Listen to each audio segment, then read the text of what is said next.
Salut YouTube, c'est Vladistini et aujourd'hui je vais vous présenter l'archétype H Leblanc. L'archétype H Leblanc, c'est un archétype qui existe depuis la bêta. Avant c'était H Sejuani Noxus. Depuis à l'époque de Shurima, au début des extensions de Shurima, le blanc est sorti, le blanc a remplacé Sejuani dans le deck et l'archétype Réputation a remplacé les cartes de Noxus qui jouaient avec Sejuani, globalement. Donc dans le deck, on a 3 Leblanc qui a permis d'activer Réputation. Réputation, c'est quand vous avez attaqué, enfin infligé 5 dégâts au moins 4 fois lors de la partie. Et lorsqu'elle level up, donc quand vous avez infligé 15 points de dégâts, elle devient du coup une 6-3 frappe rapide qui va créer une image miroir dans votre main. Et cette image miroir, elle va pouvoir recopier, réinvoquer en éphémère un allié qui a plus de 5 points d'attaque. Vous avez H qui va geler un ennemi en attaquant. Et quand elle level up, elle va créer un cristal arrow dans votre main, au-dessus de votre deck. Et quand vous le jouez, vous faites piocher, donc c'est juste du cycling. Et surtout, les ennemis qui ont 0 d'attaque ne pourront pas bloquer. C'est une wincon du deck. C'est pas la wincon la plus évidente à mettre en place, mais c'est une wincon du deck. Vous avez 2 Omen Hawk pour buffer du dessus de votre deck, 3 archers pour geler, 3 ambitieuses Trifarian pour prendre des value trade contre les ennemis gelés, 3 trappeurs Avarosan pour avoir un Elite 5-5 pour 1 mana, ce qui a un gain de tempo phénoménal, 3 Trifarian Assessor qui a été reverse nerf et qui vous fait piocher, 3 Earthguard Avarosan et un Incisif Tacticien. Dans le deck, vous avez aussi du coup 2 Cassants, 2 pour figer les ennemis, 2 élixirs de fer pour faire survivre vos unités, une 3 sœurs, 3 champs des trolls pour faire survivre vos unités et réduire à 0 l'attaque d'un ennemi potentiellement, 2 Culling Strike pour tuer tout ce qui est Azir, 3 Flash Freeze, 2 mots murmurés pour draw 2 pour 2 mana, et une hécatombe pour gérer le board adverse. Je comprends pas pourquoi le deck il existe actuellement. Le deck a toujours été tier 3, je sais pas pourquoi il est revenu, qu'il a ce win rate là. Mais peut-être que c'est sa méta, je ne sais pas, hein, je pense pas, je pense que c'est juste une anomalie statistique. Mais je vous propose qu'on a quand même voir ça en ladder et voir ce que ça donne. Bah d'entrée de jeu, un miroir. Bah ça c'est marrant, ça c'est assez surprenant. Je suis surpris du coup. On va dire bonjour. D'entrée de jeu, tomber contre un miroir, c'est assez surprenant. On va rien garder ici, hein. On va essayer de trouver...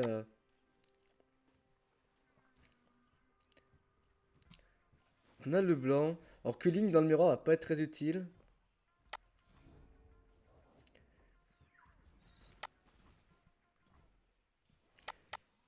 C'est surprenant, hein. Taper un miroir en premier round, c'est très très surprenant. Ok, on va prendre les dégâts ici, on va essayer de poser le blanc derrière du coup.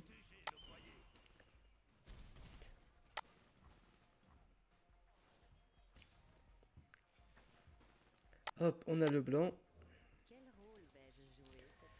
Et lui là, il a curvé au maximum, il a que 3 mana.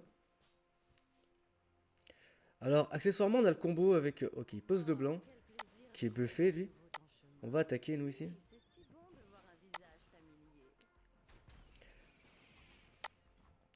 Donc l'idée c'est au prochain tour, il attaque avec le blanc, je gèle le blanc avec Frostbite. Ah, ah ouais, ça c'est problématique.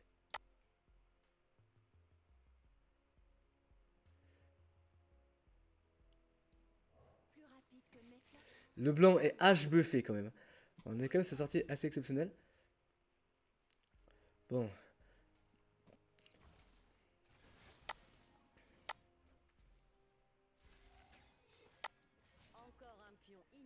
on va faire ça comme ça, on va prendre 8 dégâts quand même, là on prend la max, hein.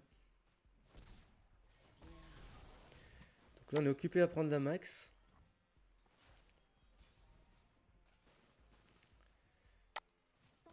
Donc ça gèlerait sa H et le blanc level up. Donc allons-y pour ça pour le moment. H est déjà à 2 sur 4. Il peut pas juste geler ma Leblanc et la bloquer. Donc là c'est normal pour lui à faire ça. Très bien. Je vais peser mon c cassant. Est-ce que ma hache sont endommagées ici?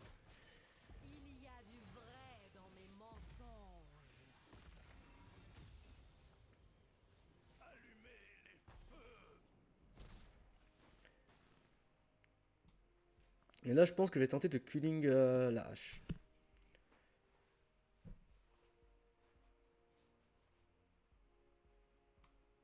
Bon, on a réussi à level up le blanc.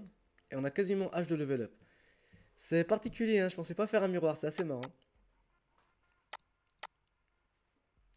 accessoirement, on a déjà activé réputation. Vu que le blanc a tapé 3 fois et H a tapé une fois. Ok. C'est pas mal pour nous. On va faire un petit culling ici.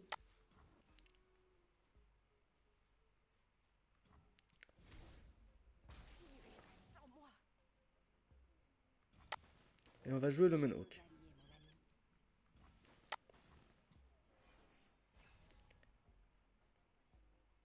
Ok, une autre hache dans la main qui est buffée cette fois.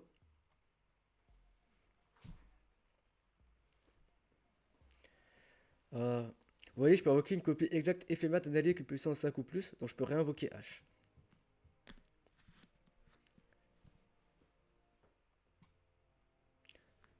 Et la game est finie. Alors Popitaric, là ça va être tout de suite plus compliqué je pense. Parce qu'on aura moins de temps pour ce setup. On va garder l'aigle des augures, c'est un bon bloqueur, le blanc encore une fois. Ok, on a Culling pour tuer Poppy quand elle arrive sur le board, Tarik avec 3 attaques aussi. Il faut pas qu'il ait de buff, hein, c'est des massiers, donc ce sera pas forcément évident.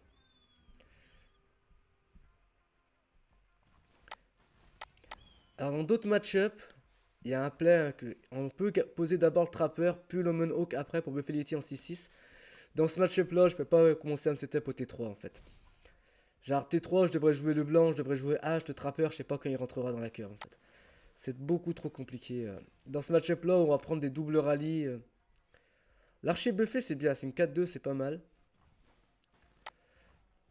Pour le moment, il est très passif, c'est surprenant.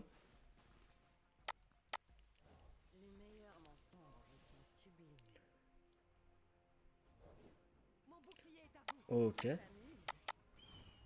En fait, s'il veut bloquer l'Omen Hawk avec la 2-1, ça m'allait. Hein. Et sinon, c'est 6 dégâts. Hop. Et il a beaucoup de spells dans la main, je pense, donc il va falloir respecter ça. Alors, notre garde buffé, c'est exceptionnel.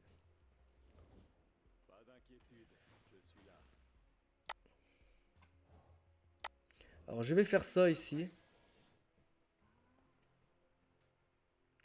Le but, c'est de pouvoir le culling là, tout de suite. C'est dur pour lui de le remettre à 3 d'attaque, à plus de 3 d'attaque avec 3 mana, donc j'en profite.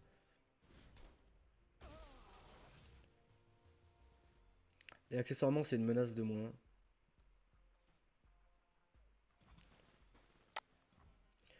Ok. Alors là, je peux jouer H, mais je pense que je vais jouer la Tregarde Avarosan. Comme ça, tout est buffé maintenant.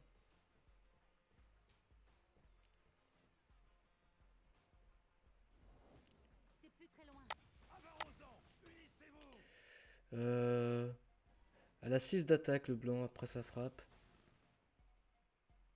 Écoutez, même s'il me tue le blanc, elle aura au moins level up. Ok. Donc là, il va faire un corps céleste, ou... Enfin, pas un corps céleste, un yeux perçant. C'est sans surprise. Hein.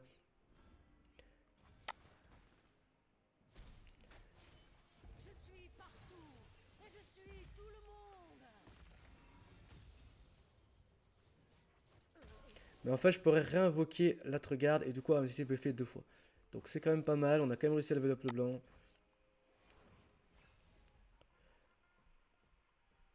L'ambitieuse buffée, ça arrive pas tout de suite.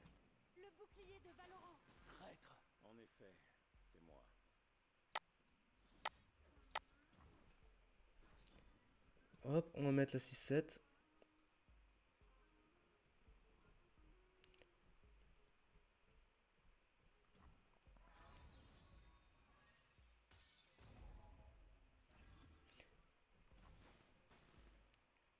Puis on va jouer la hache.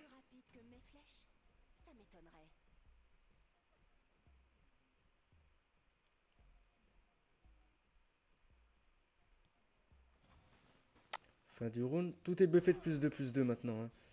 Donc ça va quand même. Ok, mot murmuré. On va poser l'ambitieuse.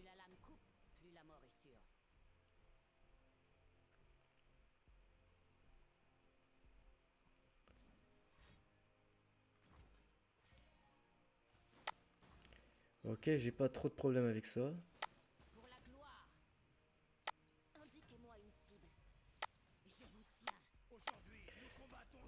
Ok. Ouais, on va quand même faire ça. Et il va quand même falloir qu'il bloque beaucoup de dégâts ici. Il y a quand même une vraie pression.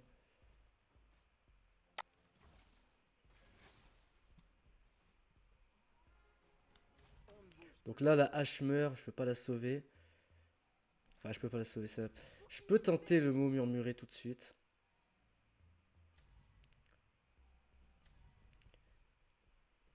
Après, je pense pas que c'est vraiment nécessaire. Je pense que le faire pour 2 mana sera mieux. Que hache meurt, c'est très secondaire ici.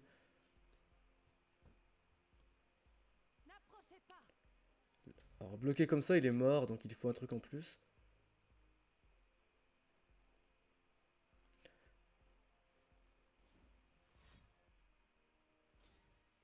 Ok.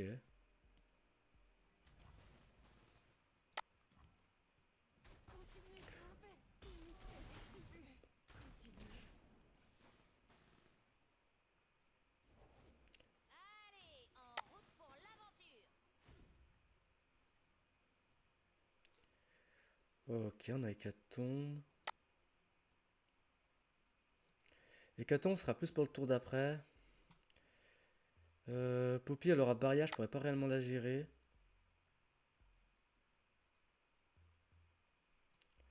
Je préfère attendre pour le moment, j'ai pas envie de trop sacrifier de cartes.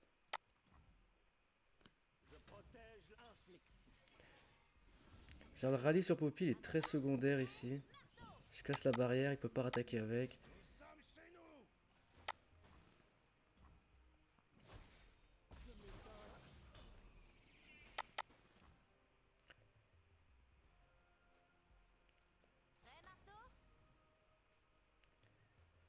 Là, attaquer avec Poppy, c'est une erreur, hein.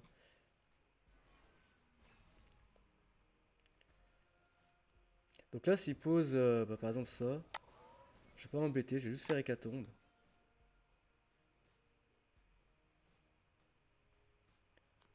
Donc là, il doit refaire un board à partir de... Donc là, il doit mettre 2 buffs sur Poppy. Et s'il me met 2 buffs sur Poppy, je pourrais punir. Regardez, les 2 buffs sur Poppy. Et...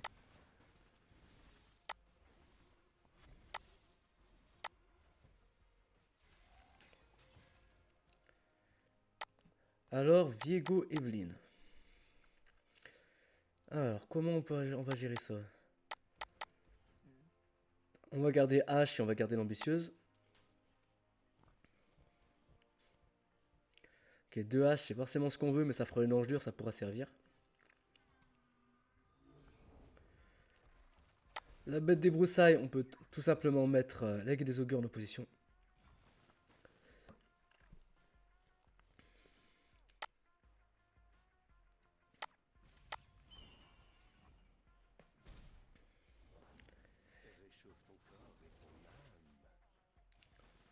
Très bien, la carte qui va invoquer après Aura redoutable. J'ai un peu posé l'ambitieuse pour chercher la carcasse.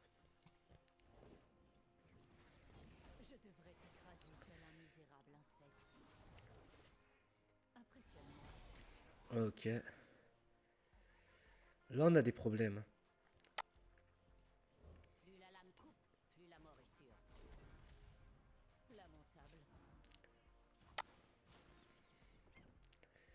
On a des problèmes. Est-ce qu'il y a un monde où je veux maintenir Pester Imagine en vie? Je pense pas.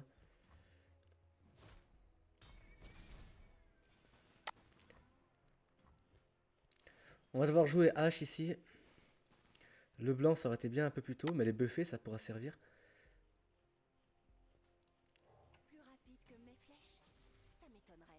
Alors, est-ce qu'il a Evelyn? Si Evelyn, il peut pas la poser parce que je vais la trade. Ok, une deuxième bête des broussailles.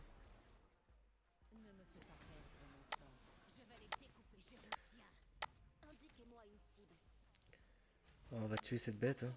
Prendre le value trade. Il va vouloir mettre une carte en opposition. Je pourrais faire champ des trolls. Je ferais plutôt engelure, je pense, ici. Alors, engelure, c'est cher. Mais je prends 2 value trade dessus. Parce que champ des trolls, il a un inconvénient ici. Ah, attendez, il va faire un spell, il hésite.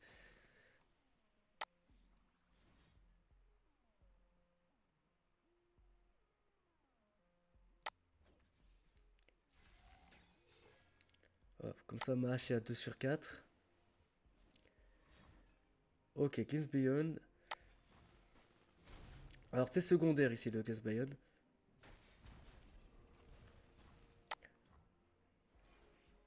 Alors on a 5 mana. L'archer du Val gelé buffé. Donc là je peux faire le blanc et archer. Tu en as déjà terminé avec le dernier coup? Chair tendre, eau fragile, plus. Posons le blanc ici. Encore. Et s'il tape qu'avec ça, on prendra les 3 dégâts, c'est très secondaire. J'ai dit avant. Et s'il fait ça, il nous fait très plaisir. Prévisible.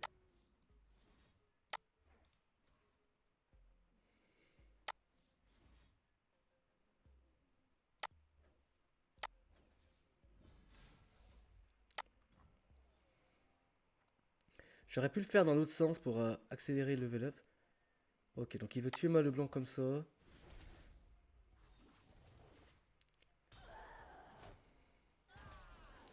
C'est vrai que dans l'autre sens, ça aurait peut-être été mieux. Ok, on a Culling. Rapide qu'une flèche. Je vous tiens. Les deux carcasses, c'est très secondaire ici. On va essayer de mettre les dégâts.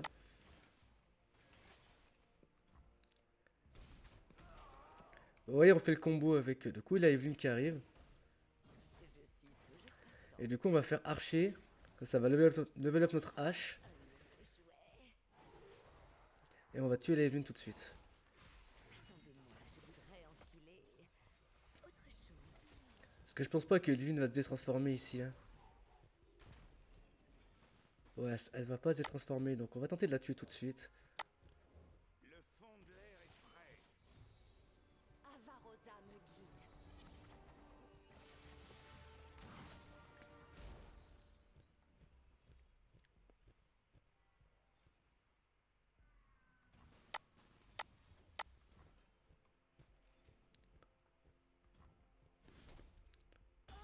Bon, là, actuellement, on n'est pas trop mal dans la game. Suture qui va prendre impact et un PV de plus. Le challenger, très bien. On a engelure pour gérer ce qui va essayer de challenge notre hache.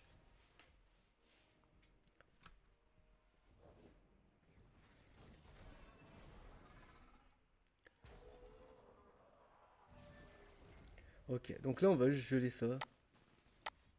Comme ça, tout son board est gelé, sauf la 1-4, mais la 1-4, c'est très secondaire. Et surtout, on va pouvoir cycler notre main. Tel est le pouvoir d'une sublimée. Ok.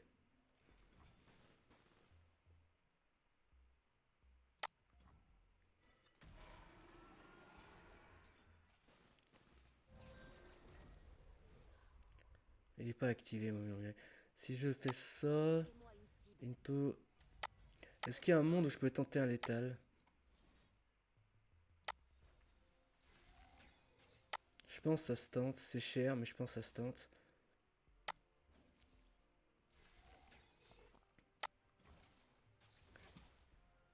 Genre là, il peut pas bloquer. Toutes les créatures ne peuvent pas bloquer. Et il y a létal. C'est un létal à la hache. Maintenant, il a beaucoup de choses qui peuvent le sauver. Hein. Et il avait rien. Let's go, pas de festin. Alors pour conclure, le deck il a bien marché. Après, il faut quand même voir ce qu'on a affronté. On a affronté un Miroir Frostbite où l'adversaire il a rien respecté. Il a curvé T1, T2, T3, T4. Alors que nous on n'a pas joué T1 ni T2. Il a voulu mettre 3 dégâts au T2, ce qui sert à rien. Il a pas de dégâts directs. Qu'il mette à 19 ou à 17, ça change rien. Donc la 2-1, il doit la garder en main. Au moins pour m'obliger à jouer autour de Bryce Steel, d'Elixir de Fer et de Champ des Trolls en fait. Et donc, du coup, il a juste curvé. Il m'a donné beaucoup de latitude. Et juste là, le blanc et la hache. Bah, moi j'avais 3 manas de rab en fait, que lui il avait pas, et du coup j'avais 3 manas de réponse, et du coup j'ai juste pu punir ses plaies, et il se retrouve à invoquer une Trifarian, une évaluatrice Trifarian sans draw, il draw même pas dessus, il la pose vanilla juste pour avoir une créer on board, enfin sa game elle est finie, il a perdu la tempo, il a pas su sauver ses unités, il est juste trop derrière, donc ouais c'est juste, il a mal joué le match-up, il a voulu mettre de la pression, mettre des dégâts, le problème c'est que alors, peut-être qu'il y a des match-ups qui se gagnent au dégâts, je connais pas assez le deck. Mais en tout cas, le miroir se gagne pas au dégâts. Le miroir, il se gagne au contrôle du board. Et si tu mets les dégâts, mais tu perds le contrôle du board, bah que j'ai 9 PV ou que j'en ai 2, en fait, c'est la même chose. Donc, il faut garder le contrôle du board, focus sur le contrôle du board, gérer les menaces adverses, donc gérer les haches, gérer les leblancs, gérer les tacticiens incisifs, pas trop s'exposer et s'en sortir comme ça. Il s'est exposé, il a perdu sa hache sur un abattage, il a perdu sa Leblanc sur un trade parce qu'il a pas gardé le mana. Alors soit il fallait curver comme il l'a fait, mais dans ce cas-là, il fallait pas attaquer et attendre de récupérer du mana pour rejouer, pour mettre de la pression, ou bien il fallait pas curver. Il fallait pas jouer ST2, et ST2 pour moi il fallait pas le jouer. D'ailleurs, il est même pas dans la liste, vous voyez, c'est juste, vous avez besoin de garder ces deux manas pour avoir du mana de spell. Les manas de spell est important. Dans la deuxième game contre Poppy Taric nous fait une très mauvaise sortie. Il a pas de T1, il a pas de T2. Au T3, il doit jouer une Brave Steel qui est complet à vide, sans avoir d'unité sur laquelle mettre barrière. Derrière, il a deux Taric en main, Poppy, hein, il a ses Wincon, mais c'est juste, il est trop lent. C'est une sortie qui est trop lente. Et donc, nous, s'il nous donne du temps, en fait, au même temps que lui, genre T5, quand il pose sa Poppy, bah, nous, on a déjà posé la Varos. Enfin, il pose son Taric T5, son deuxième Taric. Et donc, nous, T4, on peut gérer son Taric dès qu'il touche le board. Et T5, on a déjà posé une 5-5 on board. Enfin, une 5-6. Et là, même pire que ça, elle était buffée, donc c'était une 6-7. Et il peut pas value trade une 6-7. C'est trop dur pour un démasseur de passer ça. Donc, vu qu'il a fait une sortie lente, et ben, on a pu. En fait, si on affronte un mid-range lent, on est forcément meilleur que lui.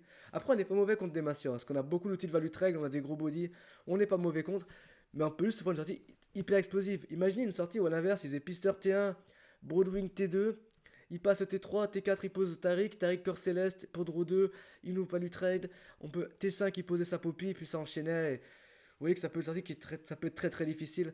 Là, il nous a laissé même du temps au point qu'on a même pu faire Hécatombe. Ce qui est très rare. L'hécatombe, elle est juste là pour obliger les gens à jouer autour. Mais jamais vous avez la tempo pour résoudre l'hécatombe. Et là, on était tellement devant en tempo qu'on fait hécatombe et ça finit la game. Enfin, c'est dramatique pour lui. Et la troisième game contre Evelyn Vigo, Evelyn Vigo, c'est un deck qui fait rien, c'est un deck qui répond pas, c'est un deck qui vous donne du temps. Pourtant, il fait une sortie qui est excellente, hein, vraiment excellente sa sortie. La nôtre est même très moyenne et pourtant, bon, on l'a dominé. On a pris les deux value trade au moment où il a attaqué. Je sais pas pourquoi il a attaqué à ce moment-là avec domination, c'était carrément une erreur. On a géré la Evelyn très très facilement. L'hydre, on l'a ignoré parce que H a level up et on pouvait mettre les dégâts via le level up de H, qui est une Wincon qui est rare mais qui peut arriver, comme vous pouvez le voir. Donc, le deck est juste meilleur qu'Evelyn Vigo. Enfin, y a rien à dire, le deck est juste meilleur qu'Evelyn Vigo. Et donc, on lui a roulé dessus.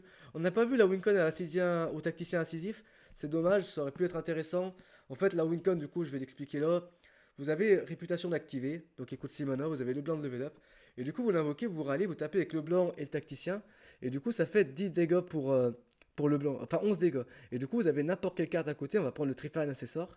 Elle tape, ça fait 15. Du coup, vous réinvoquez un tacticien incisif via l'image miroir que crée le blanc. Hop, il revient on board. Vous avez à nouveau un rallye. Vous tapez avec le blanc les deux tacticiens incisifs. Ça vous recrée un rallye à 2 mana. Vous refaites sur le même tacticien et vous pouvez vous rallier tant que vous avez 2 mana en boucle.